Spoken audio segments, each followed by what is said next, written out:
오늘 우리에게 주시는 하나님의 은혜의 말씀은 마태복음 4장 17절 말씀입니다. 제가 가진 성경 신약 사면에 있습니다. 온라인과 방송을 통해서 예배드리시는 분들도 마태복음 4장 17절의 말씀을 찾아 한 절의 말씀이니 두 번 합독하겠습니다. 이때부터 예수께서 비로소 전파하여 이르시되 회개하라 천국이 가까이 왔느니라 하시더라. 이때부터 예수께서 비로소 전파하여 이르시되 회개하라 천국이 가까이 왔느니라 하시더라. 아멘. 자, 우리 한번 따라해 보겠습니다. 예수님 때문에 행복하십니까? 지난번 주일 말씀에서 여러분은 지금 행복하십니까? 라는 제목의 은혜를 나누었습니다. 이 질문이 중요한 것은 정말 내가 예수님을 잘 믿는지를 점검할 수 있는 분명한 기준이 될 수 있는 일이기 때문에 그렇다. 하나님께서 천지와 만물을 지으실 때 여러분 뭐라고 말씀하셨죠? 보시기에 좋았더라. 이 말은 그걸 보는 것이 행복하셨다는 의미입니다. 또 인간을 지으신 하나님께서는 보시기에 심히 좋았더라 말씀하시며 행복하셨고, 저와 여러분 우리를 하나님의 형상과 모양대로 지으실 때 우리 안에도 하나님의 그 행복과 같이 행복하고 싶은 마음을 심어 주셨습니다. 그러므로 우리가 하나님이 지으신 이 세상을 살면서 행복을 느끼는 것은 잘못도 아니고 죄가 아니며 또 하나님의 뜻이라는 것을 분명하게 알 수 있습니다. 근데 이렇게 지음을 받았음에도 불구하고 우리 인간이 행복을 잃어버리게 된 이유가 그 다음에 나오게 되죠. 그것은 바로 죄 때문이었습니다. 무엇 때문이라고요? 죄 때문이었습니다. 죄는 행복의 근원인 하나님과의 관계를 단절시키기 때문에 그렇습니다. 첫사람 아담과 하와는요, 스스로 하나님처럼 되겠다고 하는 교만과 하나님 말씀을 불순종함으로 죄를 범하고 말지요. 그리고 먹으면 반드시 죽으리라고 말씀하신 선악과를 따먹는 죄를 범하자 말자 하나님과의 관계가 끊어지는 사망이 인간에게 찾아왔습니다. 그래서 우리 인간 모두는 행복하게 살도록 지음을 받았음에도 불구하고 또 행복하기 위해 노력하고 있음에도 불구하고 사실은 행복하지 못한 삶을 살게 되는 것입니다. 우리 인간들이 하나님 없이 행복해지려고 정말 열심히, 쉽게 말하면 자기 멋대로 하는 것들, 대표적인 것들 가운데 술 취함, 그런 것이 여러분 행복을 가져다 주겠습니까? 마약이나 음란이 내 마음대로 한다고 해서 행복을 가져다 줍니까? 낙태, 동성애 또는 성전환과 같이 인간이 스스로 하나님처럼 된 그런 마음으로 자기 마음대로 할 수 있다고 해서 여러분 행복해지겠습니까? 동성애자들은 언제나 축제를 벌이죠. 그것은 한국이든 미국이든 온 세상에서 그렇게 합니다. 그것은 동성애가 마치 행복한 것처럼 보이고 싶고 말하고 싶기 때문에 그렇습니다. 반면에 그들은 동성애로부터 오는 고통과 어려움에 대해서는 결코 어떤 말도 하려고 하지 않습니다. 그러나 그들의 자살률은 보통 사람들의 무려 14배가 된다는 것, 여러분 행복하면 그렇게 할 수 있습니까? 우리가 그토록 동성애를 반대하는 것은 성경의 진리 안에서 결말의 진실을 알고 있기 때문입니다. 죄로 말미암은 대가 지불이 너무나 크기 때문이라는 것이죠. 죄 때문에 잃어버린 이런 행복은요, 당장의 어떤 외적인 환경이 좋아지거나 아니면 어떤 어려운 문제가 해결되거나 또는 어떤 사람의 성취, 지위를 얻음으로 말미암아 누릴 수 있는 것이 아닙니다. 아담과 하와가 선악과를 따먹는 그 죄를 범하고 난 다음에도 에덴 동산은 이전과 똑같이 그대로 있었지만 그러나 그들은 행복하지 않았습니다. 오히려 부끄러운 것을 가리려고 애쓰고 하나님의 낯을 피하여 숨는 자가 되어 버렸다는 것이죠. 분명히 아담은 죄짓기 이전에 에덴 동산에서 하나님과 동행하며 정말 행복했습니다. 또 하와에게도 이는 내 뼈 중에 뼈요 살 중에 살이라고 말하며 최고로 행복한 관계를 누렸습니다. 그런데 죄가 들어와서 하나님과의 관계가 끊어져 버리니까 행복을 잃어버리게 되었고요. 아담과 하와의 가정이 갈등, 미움으로 가득 찬 가정으로 변하고 말았다는 거예요. 죄와 사망의 종이 된 나의 존재, 인간의 존재가 바뀌어지지 않는 한 내가 아무리 원하는 것을 다 얻고 이룬다 할지라도 실제로는 행복을 누리지 못한다는 것을 우리에게 말씀해 주는 것입니다. 그렇다면 여러분, 나의 존재를 어떻게 하면 바꿀 수 있는 것입니까? 죄의 문제를 해결하고 영원한 생명을 주는 십자가와 부활의 예수 복음만이 나의 존재를 바꿀 수 있는 것임을 믿게 되시기를 바랍니다. 우리 모두는 아담과 하와의 후손으로 태어나서 다 죄의 영향력 아래에 있습니다. 그렇기 때문에 반드시 십자가와 부활의 예수 복음이 아니라고 한다면 나의 존재를 바꿀 수가 없다고 하는 것이죠. 예수님께서 이 땅에 오신 이유와 목적이 바로 그것이었습니다. 함께 우리 다 아는 성경 요한복음 3장 16절을 읽어봅니다. 하나님이 세상을 이처럼 사랑하사 독생자를 주셨으니 이는 그를 믿는 자마다 멸망하지 않고 영생을 얻게 하려 하심이라. 아멘.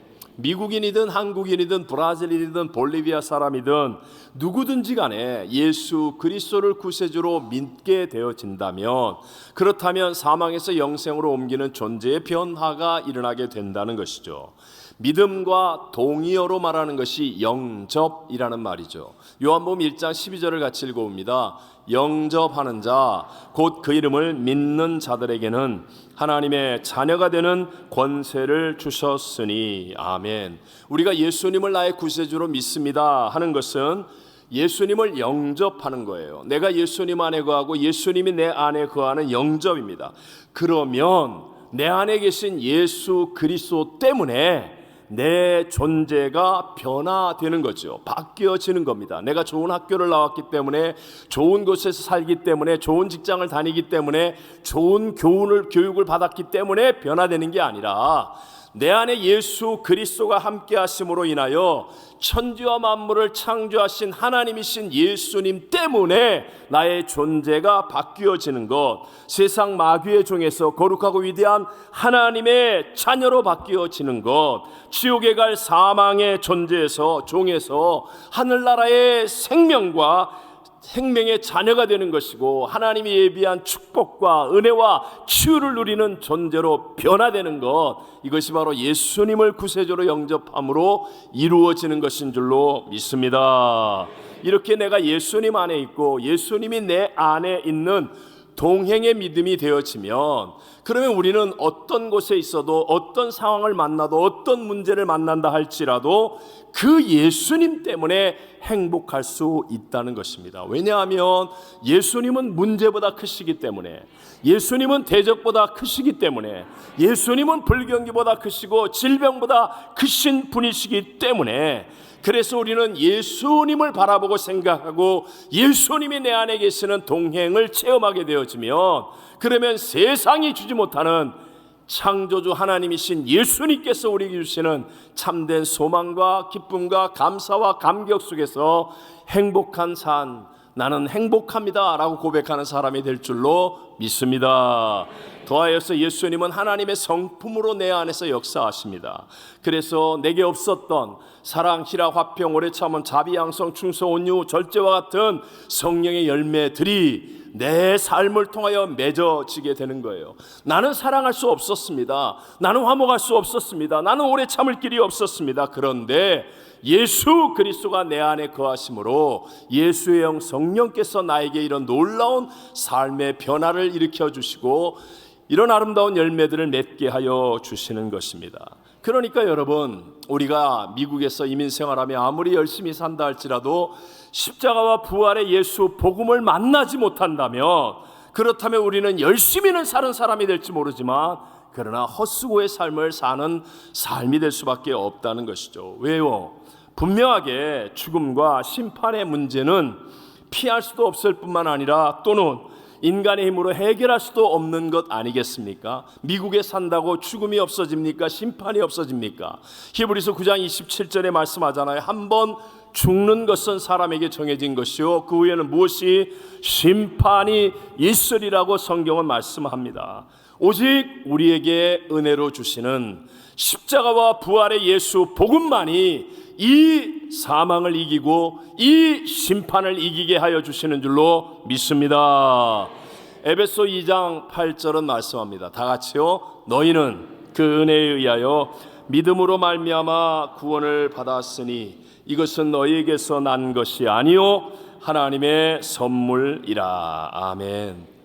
누구든지 받을 수 있는 하나님의 선물, 은혜로 주어지는 하나님의 선물인데요, 이것이 믿음으로 구원을 받는 것입니다. 그런데 이것을 혹시 내가 누리지 못한다고 한다면 그 이유는 하나입니다. 그 이유는 하나, 스스로 하나님처럼 되려고 하는 이 자아가 아직 깨어지지 않았기 때문이라는 것이죠.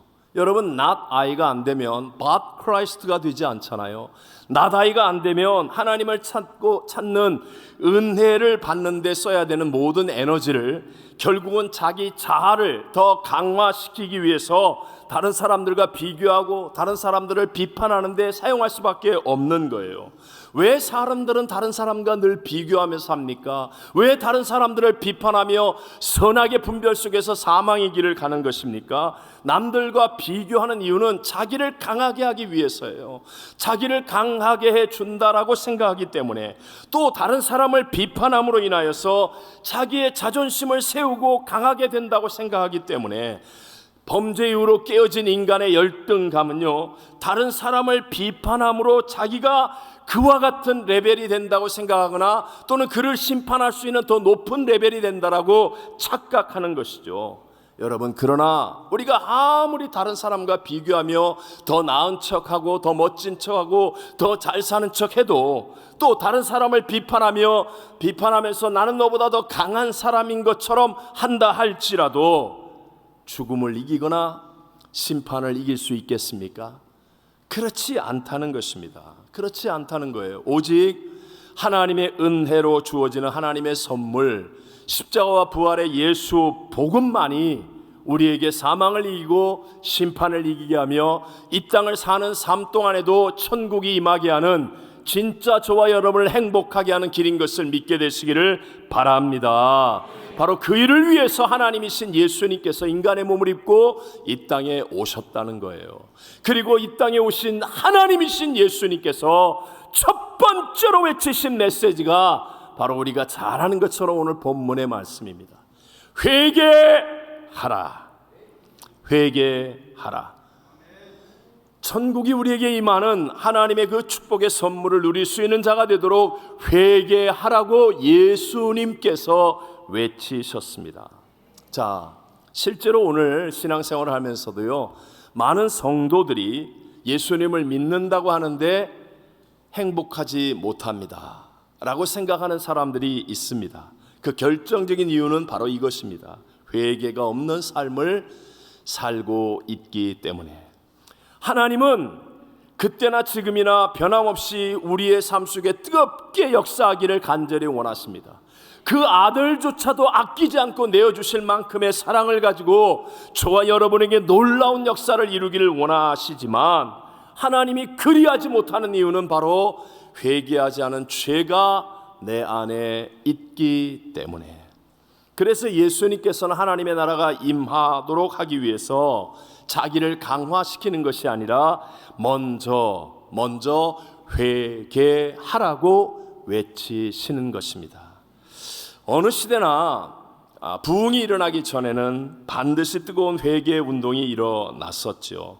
우리 개인적으로도 그렇지 않습니까? 여러분의 삶 속에 부흥을 경험했던 그 시절을 보면 정말 나도 감당하지 못할 만큼 어떤 성령의 감동 또는 하나님의 은혜 속에서 눈물이 쏟아지고 콧물이 쏟아지며 울며불며 회개했던 기억들, 아니면 잊어버렸던 일들까지 기억하며 하나님 앞에 철저하고 분명하게 회개했던 그런 기억들 있지 않습니까? 그 기억들을 통하여 우리는 얼마나 큰 행복을 느꼈고 얼마나 놀라운 하나님의 역사하심을 체험했으며 감격과 소망을 갖게 되었는지 모릅니다. 하나님께서 다윗을 마음에 합한 자라고 하시며 사랑하신 이유, 물론 여러 가지로 설명할 수 있겠지만 여러분, 이 죄의 문제로 따진다면 그가 아무 죄도 짓지 않았기 때문은 아니었다는 것 우리 다 알 수 있죠. 중요한 건 그가 죄가 드러났을 때의 태도가 중요한 것이었습니다. 다윗은요, 무서운 간음죄와 살인죄까지도 범했습니다. 우리 같은 일반 사람들은 상상하지 못할 엄청난 죄도 지었다는 거예요. 그런데 사실 다윗은 더 큰 문제가 이런 죄를 짓고도 죄책감이 없이 그냥 살고 있었다는 거예요. 왕의 일을 다 하고 사람들을 만나고 제사도 드리고 이것저것 다 하면서 할 것 다 하면서 지내고 있을 그때에 하나님께서는 나단 선지자를 보내어 다윗의 죄를 책망하십니다. 나단 선지자가 와서 말합니다. 한 부자와 한 가난한 사람이 있었습니다. 부자는 많은 양과 소를 가지고 있고 이 가난한 자는 어린 양 새끼밖에는 없었습니다. 근데 이 부자에게 손님이 찾아와서 대접을 하는데 가난한 자에게 있는 그 한 마리의 어린 양 새끼를 빼앗아 그것을 잡아서 손님을 대접합니다 라고 했을 때 다윗이 어떻게 말합니까? 사무엘하 12장 5절을 다 같이 한번 읽어봅니다. 다윗이 그 사람으로 말미암아 노하여 나단에게 이르되 여호와의 살아 계심을 두고 맹세하노니 이 일을 행한 그 사람은 마땅히 죽을 자라. 아멘. 여러분, 다윗이 말입니다. 지금 하나님께서 나단 선지자를 통하여 자기를 깨우치는 것인데 다윗은 자기가 지은 죄를 전혀 생각하지 못하고 있는 거예요. 그러면서 막 흥분하고 화를 내서 그놈 당장에 죽일 자라, 죽일 자라, 이렇게 말하고 있는 거예요. 오늘날도 우리는 그런 모습이 나타나지 않습니까? 우리도 다윗처럼 아무렇지도 않게 하나님 앞에 예배드리고 가정, 직장, 학교, 이민생활 열심히 살고 있는데 근데 정작 하나님은 우리의 죄가 회개되지 않음을 안타까워하고 계시지는 않습니까? 죄에 대해서 상한 심령, 애통하고 통회하고 자복하는 마음이 없는 다윗과 같이 우리도 살고 있지는 않은지, 그때 나단 선지자는 다윗에게 당신이 바로 그 죄인이라고 호통을 쳤습니다. 그러자 여러분, 선지자를 얼마든지 내어 쫓거나 죽일 수도 있는 절대 권력자 다윗 왕은 그 자리에서 뛰어내려와 옷을 찢고 죄를 무릅쓰고 그리고 자기의 죄를 인정하며 통회하고 자복하고 회개하였다는 거예요. 그 다윗의 그때의 고백 중에 한 구절이 시편 51편입니다. 우리 다 같이 17절 한 절만 같이 읽어보겠습니다. 하나님께서 구하시는 제사는 상한 심령이라. 하나님이여 상하고 통회하는 마음을 주께서 멸시하지 아니하시리다. 아멘. 다윗은요, 자기는 죄 없는 줄 알고 살고 있다가 하나님의 책망을 받고 나서 변화되었습니다. 정말 상한 심령이 되었다는 거예요. 하나님이 구하시는 예배는 상한 심령인 것을 철저히 깨달았습니다. 자신의 죄에 대해서 통회하고 자복하고 회개하였기에 주님의 멸시를 받지 않는 자, 오히려 하나님의 마음에 합한 자가 되는 그런 은혜를 입게 되었다라고 성경은 우리에게 말씀하는 것입니다.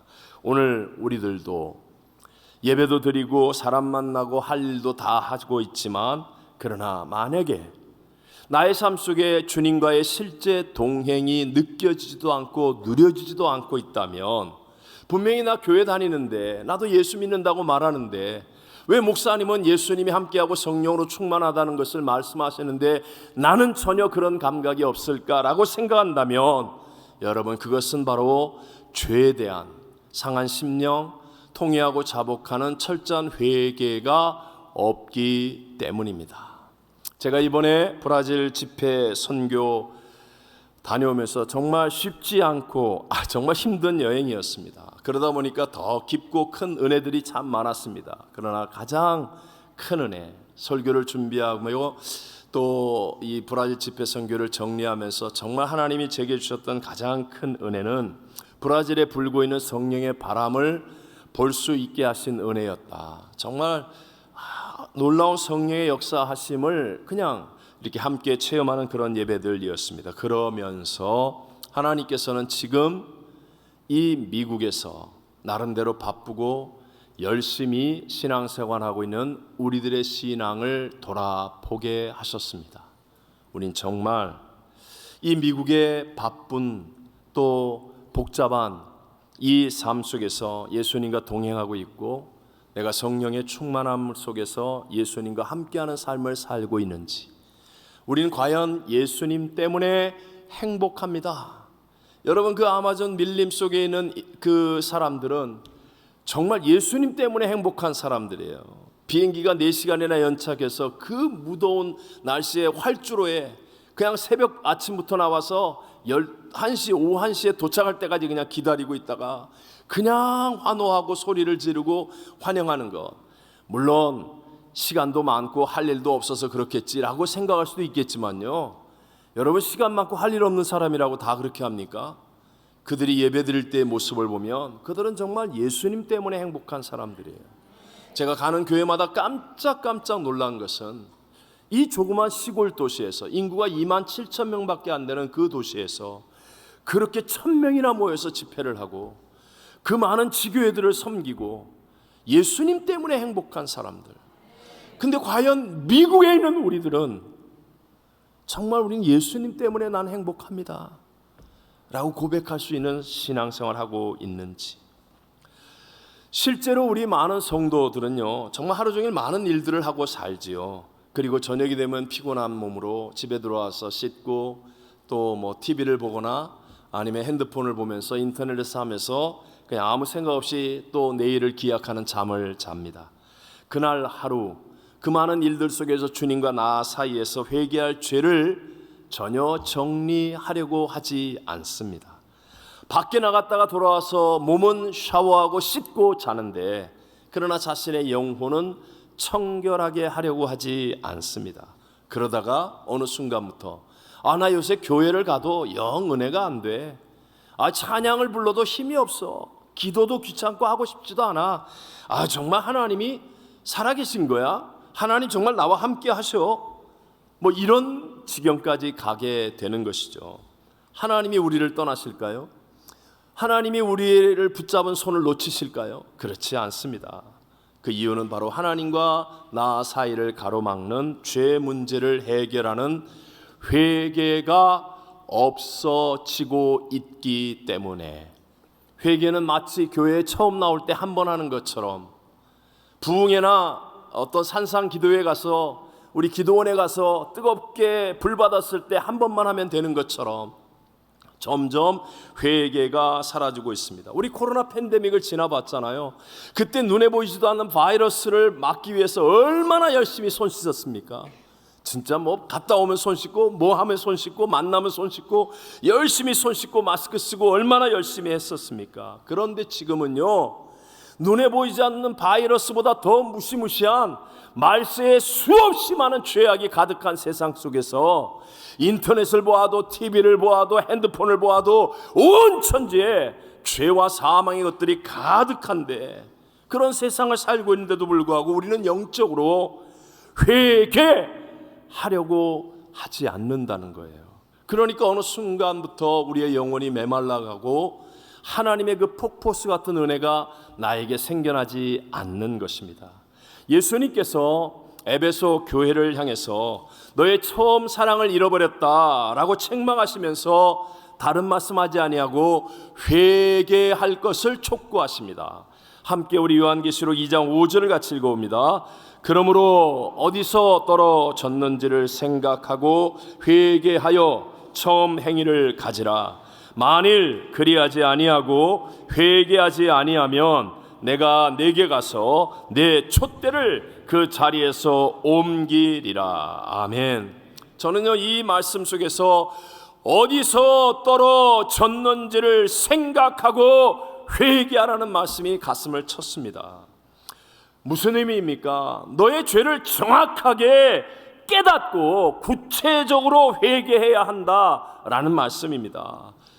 가끔가다 회개에 대한 이야기를 하면 목사님 우리 회개하잖아요. 그러면서 회개합니다. 적당히 두리뭉실하게 그냥 회개 그리고 넘어가는 것, 이것이 하나님이 요청하는 상한 심령도 아니며 통회하는 자복하는 마음도 아니라는 것입니다.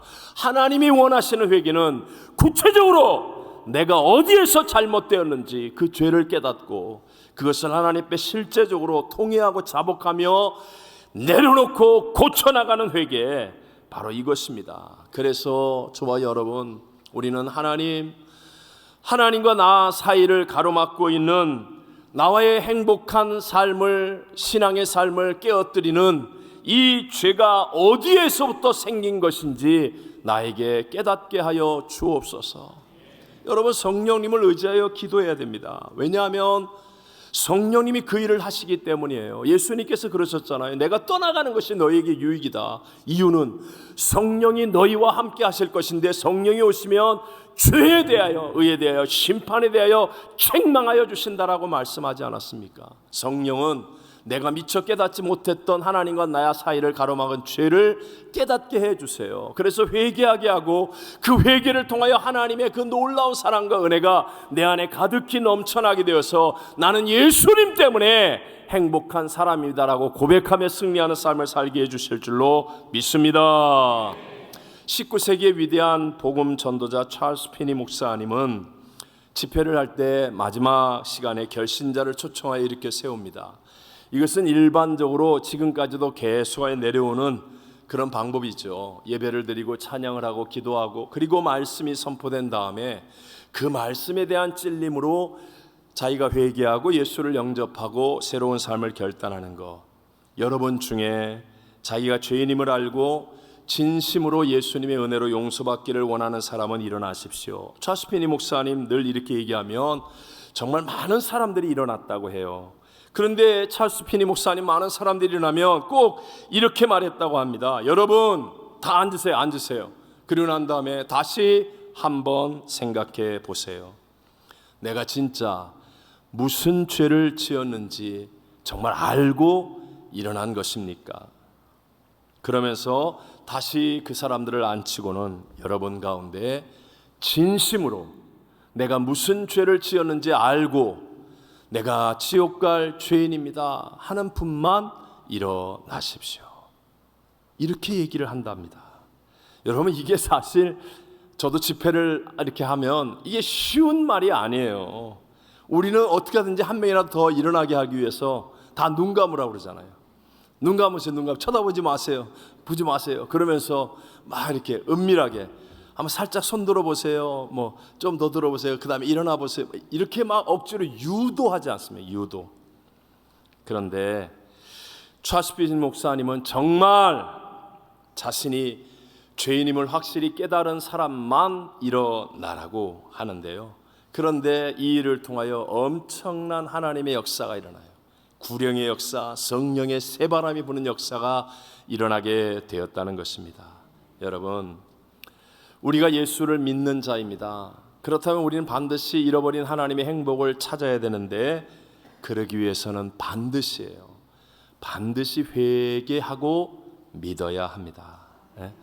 근데 이 믿음과 영접이 진짜가 될 수 있는 전제 조건이 무엇입니까?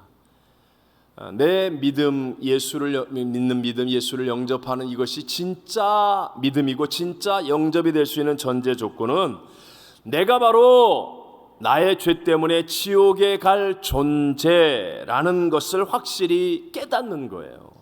내가 바로 나의 죄 때문에 지옥 갈 존재라는 것을 깨닫는 것. 왜냐하면 바로 이 깨달음이 있을 때만이 십자가와 부활의 예수 복음을 확실하게 붙잡게 되기 때문에 그런 것입니다. 만약에 나는 그렇게 지옥 갈 죄인은 아닐 거야, 내가 죄인이라고 하니까 죄인인 건 같지만 그래도 난 지옥 갈 죄인이 아닐 거야 라고 생각하는 사람이 있다면, 그 사람은요, 예수님을 붙들지 않아도 자기 의로움이나 자기의 몇 가지 선행을 자랑하려고 합니다. 그리고 세상에 보이는 업적이나 뭐 교회로 말하면 직분이나 막 이런 것들을 가지고 나를 의롭게 포장하려고 하는 거예요. 이렇게 해서 오히려 자기를 강화시키는 정말 신앙의 적이 되어버리고 마는 것입니다. 여러분, 죄사함과 천국에 갈 수 있는 구원의 은혜는 오직 예수님을 통해서만 이루어지는 것임을 믿으시기 바랍니다. 자, 그런데 예수님의 은혜가 어떤 것이냐? 요한일서 1장 9절 말씀을 같이 한번 읽어봅니다. 만일 우리가 우리 죄를 자백하면 그는 미쁘시고 의로우사 우리 죄를 사하시며 우리를 모든 불의에서 깨끗하게 하실 것이요. 아멘. 정말 성경을 읽을 때마다 감탄하는 거, 예수님께서는요 그냥 우리를 용서하시는 것이 아니라 우리를 아예 깨끗하게 하신다라고 말합니다. 그래서 다윗의 시편을 가만 보면 다윗은 자기에 대한 죄에 대해서 고백하고 하나님을 바라볼 때 하나님 나를 씻어 주옵소서, 깨끗게 하여 주옵소서 이렇게 얘기합니다. 그냥 용서해 주옵소서 하니 그렇게 엄청난 죄를 짓고 용서만 받아도 좋을 것 같은데 아예 씻어 주옵소서, 청결하게 하소서, 깨끗게 하여 주옵소서.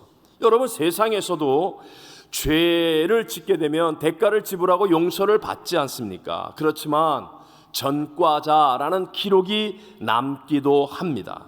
한번 이렇게 생각해 보시겠습니까? 여러분과 제가 천국에 갔는데, 그런데 뭐 용서받은 거죠. 근데 천국에 갔는데 내 죄가 그대로 다 기록이 남아 있어요. 그러면 어떨 것 같아요? 그때 내가 교회에서 아무개가 미운 짓 해가지고 어우 저거 미워 죽겠어 그냥 그러고 막 화내고 막 그랬던 것이 있었는데 내가 회개했어요. 그래서 용서받았는데 근데 그게 기록이 되어 있어. 그럼 그 집사님을, 아니면 그 장로님, 그 권사님, 그 성도님을 내가 천국에서 만나면 어떻게 했어요? 천국이 가시방석입니다. 용서는 받았지만 기록이 되어 있다. 그래서 내가 옛날에 잘못한 거, 뭐 엉뚱한 짓 한 거, 뭐 방황했던 거, 그게 다 기록이 남아 있어요. 그러면 천국에 어떻게 있습니까? 다 도망쳐야지. 자, 여러분, 이게 중요한 거예요. 마귀는요 집요합니다. 그래서 우리가 지은 죄를 가지고 계속해서 우리를 정죄합니다. 죄가 용서받았다는 사실을 우리가 인식하는데도 불구하고 옛날의 죄를 계속해서 내게 공격합니다. 그러면 용서받은 것 같은데 근데 자꾸 이 죄 생각 하다가 예수님 잊어버리고 결국은 죄로 인하여 사망의 종이 되어버리는 사람이 되어 가는 거예요. 자, 하나님이신 예수님, 그 하나님이신 예수님의 십자가와 부활로 이루어지는 이 용서의 은혜는 우리가 생각하는 만큼의 그렇게 작고 수준 낮은 용서가 아니라는 것을 여러분 아셔야 합니다. 우리가 다 잘 알고 좋아하는 성경 고린도후서 5장 17절 읽어볼까요? 그런즉 누구든지 그리스도 안에 있으면 새로운 피조물이라 이전 것은 지나갔으니 보라 새 것이 되었도다. 아멘. 여러분, 우리가 정말 내 죄가 지옥 갈 죄임을 깨달아서 그래서 예수님 아니면 내가 용서와 구원, 죄 사함의 은혜가 없다는 사실을 붙잡고 예수를 믿고 영접하는 그 순간 그것은요 나를 완전한 새로운 피조물로 만들어주는 거예요.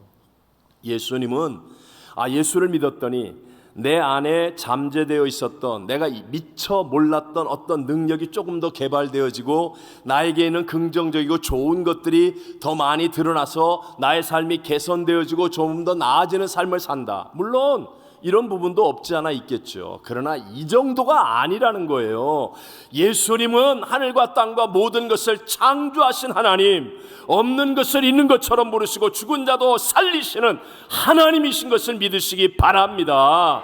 예수를 믿는다는 것은요 나의 옛사람이 십자가에서 예수와 함께 어떻게 되었다? 죽었다. 나다! 그리고 난 다음 부활하신 예수가 나의 새 주인이 된다. But Christ. 그래서 나의 자아를 십자가에 못 박고 내가 죽었습니다. 말씀대로 나의 옛사람은 그리스도와 함께 십자가에 죽었습니다. 라고 말씀을 믿으면 정말 not I가 이루어지고 내 안에 부활하신 예수가 주인 되어지는 완전한 새 피조물의 역사를 체험하게 될 줄로 믿습니다. 내가 그리스도 안에 있으면 그냥 그냥 어떤 죄를 조금 용서받는 정도가 아니라 내가 과거에 옛사람이 죽은 거예요. 완전히 없어지는 거예요. 칠판에 가득 썼던, 분필로 가득 썼던 글씨가 다음 시간을 위해서 지우개로 싹 다 지워버리면 없어져 버리는 것처럼, 동이 서에서 먼 것처럼 예수 그리스도를 나의 구세주로 믿어 회개하면 나의 죄가 완전히 씻겨지고 완전히 깨끗해지고 완전히 없어지는 거예요. 내가 그리스도 예수의 생명에 새로운 피조물이 되어지는 것입니다. 하나님은 예수 그리스도를 올바르게 믿어서, 그래서 회개하는 그 사람의 죄를 기억하지도 않습니다. 그렇기 때문에 예수님과 함께하면 나의 삶은요, 내게 다가오는 어떤 상황, 어떤 형편, 어떤 조건 속에 있을지라도 나는 예수님 때문에 행복합니다. 오늘 성찬을 대할 때 여러분 어떤 믿음이 필요합니까? 예수님의 죽음을 묵상할 때 내가 그리스도와 함께 십자가에 못 박혀 죽었다는 하나님의 말씀을 믿음으로 받아들여야 됩니다. 그리고 내 안에 그리스도 예수, 부활의 예수가 주인이라는 사실도 믿음으로 받아들여야 됩니다. Not I but Christ를 반드시 체험해야 됩니다. 성찬을 받으면서 이 떡은 얼마짜리일까? 이 잔은 얼마 주고 샀을까? 이건 얼마나 설탕이 얼마나 들어갔을까? 이 포도주는 혹시 당뇨에 해롭지는 않을까? 왜 성찬위원들은 왜 저렇게 성찬을 나눌까? 이런 시시껄렁한 정말 허접한 그런 사고와 생각과 태도를 가지고 성찬을 대해서는 안 된다는 거예요. 예수를 바라보고 예수를 생각하고 예수님을 깊이 묵상하고 나 같은 지옥 갈 죄인을 위해 하나님이신 예수가 육신을 입고 오셔서 십자가에서 나의 죄를 대신하여 죽으셔서 나다이를 이루시고 부활하셔서 이제 but 크라이스트의 삶을 살게 해주신 그 은혜를 하나님 다시 한번 기억하겠습니다. 고백하고 묵상하는 그런 복된 성찬이 되어지시기를 바랍니다. 예수님만이 저와 여러분의 모든 죄를 씻어 주시는 거예요. 예수님만이 가난과 저주의 염려를 이기게 하시는 거예요. 예수님만이 질병과 두려움을 이기게 만들어 주시는 거예요. 예수님, 우리가 용서하지 못할 모든 것들을 용서케 하시고 미움과 절망을 이기게 하시는 분은 오직 내 안에 사시는 예수 그리스도로 말미암아 이루어지는 일인 줄로 믿습니다. 우리가 도덕을 닦고 수양을 닦고 오래 교회를 다니고 내가 훈련해서 내 능력을 개발해서 되는 게 아니라는 거예요. 내 안에 예수가 사시면 내가 할 수 없는 일을 행하시는 하나님의 기적을 체험하고 하나님의 승리를 체험하고 진정한 변화를 누리면서 나는 예수님 때문에 행복합니다 고백하는 믿음의 승리가 일어나게 될 줄로 믿습니다. 우리 교회는 이번 9월 달에 대만 총회, 유럽 총회 귀한 선교사님들 가족을 초청하는 대회를 합니다. 정말 귀중한 일이죠. 우리에게는 많은 행사 중에 하나일지 모르지만 사실 그분들에게는 어떤 분은 평생에 처음 미국을 방문하는 분도 있고 정말 자기의 사역과 어려운 선교지에서 지치고 힘들었을 때 하나님의 위로를 위해서 오는 분들도 있고 여러 가지가 있겠지만 그러나 여러분, 우리는 정말 하나님이 주시는 엄청난 영적인 영향력을 전하여 줄 수 있는 기회라는 거예요. 기회. 그때 여러분, 우리가 미국 자랑하면 되겠습니까? 아니면 내 자랑하면 됩니까? 우리 집에 있는 이 소파가 얼마짜리고 이게 음식이 이게 얼마짜리인지 아십니까? 이러면서 이걸 대접하고 그런 거 자랑하면 되겠습니까? 진짜 그분들이 왔을 때 우리 어려운 이민 생활 또는 힘들었던 과거의 어떤 것들, 병들고 낙심하고 그런 순간에도 우리는 예수님 때문에 행복했습니다. 지금도 세상은 날날이 변하고 있지만 우리는 지금 예수님 때문에 행복합니다. 여러분, 이 신앙의 고백을 증언할 수 있는 믿음의 사람들이 되시기를 주의 이름으로 축원합니다.